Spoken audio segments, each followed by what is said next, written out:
The gentleman yields. All right, I appreciate that.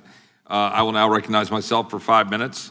And I would just ask, Professor Frost, we talked a little bit earlier about the extent to which we've got the record is replete with examples of tourism, birth tourism, in which there are, malactors who are profiting by moving people into, or transporting people into the United States to then deliver babies.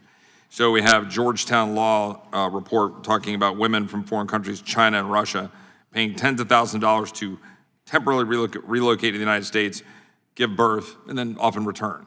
We have that happening at the southern border with some regularity. In McAllen, we have it in Laredo, we have it in El Paso, throughout Texas. I certainly can attest personally. You believe that all of those children, regardless of why they end up on American soil, that those children are, in fact, U.S. citizens under the law?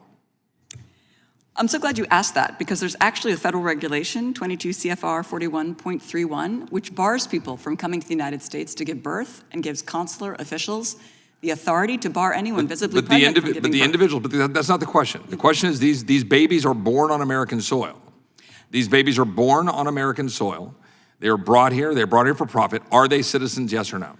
Yes, they're citizens, and if you have a problem, enforce the regulation. So the question is that they are, in fact, citizens under your interpretation of the law. Mr. McCotter, you noted just a minute ago that, in fact, Justice Harlan was the lone dissent in Plessy, correct? That's correct, yes. But was also a dissenter in Wong.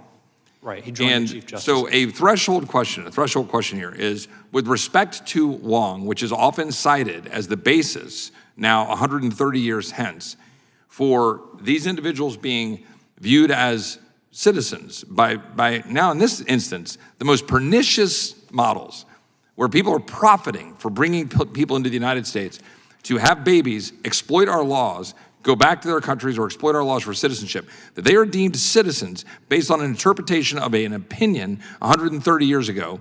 Yes or no, Mr. McCotter, do you believe that Wong stands for that premise? I do not, and I cite support for that in the brief. You believe that it is limited to, at most, an LPR type status under today's law?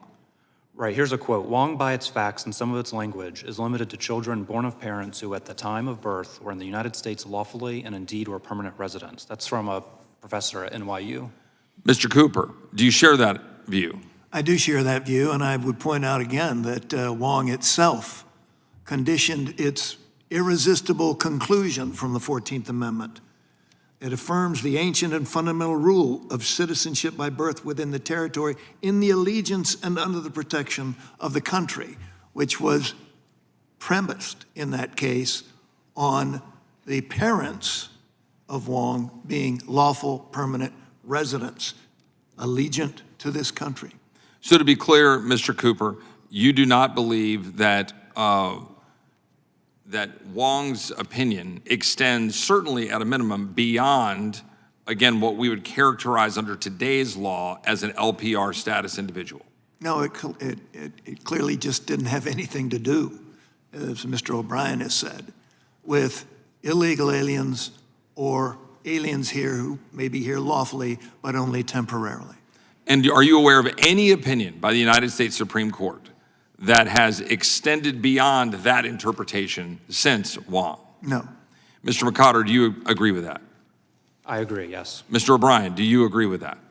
I do. And so now, having, I think, established that that is, in fact, the state of the law with respect to Wong and everything since Wong, now my question is Wong itself correct? We have an opinion by Mr. Justice Harlan. Justice Harlan, who was the dissent in Plessy, was Plessy later overturned? Mr. Cooper? Yes. Mr. McCotter? Yes, overturned. Mr. O'Brien? Yes. Professor Frost? Plessy was overturned. Yes. Now we've got Wong. Is Wong itself correct on the law with respect to even LPRs under the interpretation of the 14th Amendment? I would ask Mr. Cooper your opinion on that. Well, I will tell you, Mr. Chairman, that I think there's significant support for the conclusion, the holding in Wong, in the debates under the Citizenship Clause. But one doesn't have to conclude that it is correct. in order to uphold this executive order, because the executive order is entirely consistent with Wong. Mr. McCotter, do you have anything to add to that? Mr. O'Brien, and then I will be done with my time. No, sir. Mr. O'Brien, anything to add? I do not believe it was correct, and I would go so far as to say that the holding itself should be considered limited to the terms that were before the court, which had to do with a treaty with China, which is no longer in existence. I appreciate it, gentlemen. We now have another member of the committee, and I will recognize my colleague and my friend from Texas, Mr. Gill. Thank you, Mr. Chairman. 160 years ago, Democrats were asking us, if it weren't for slavery, who would pick our cotton?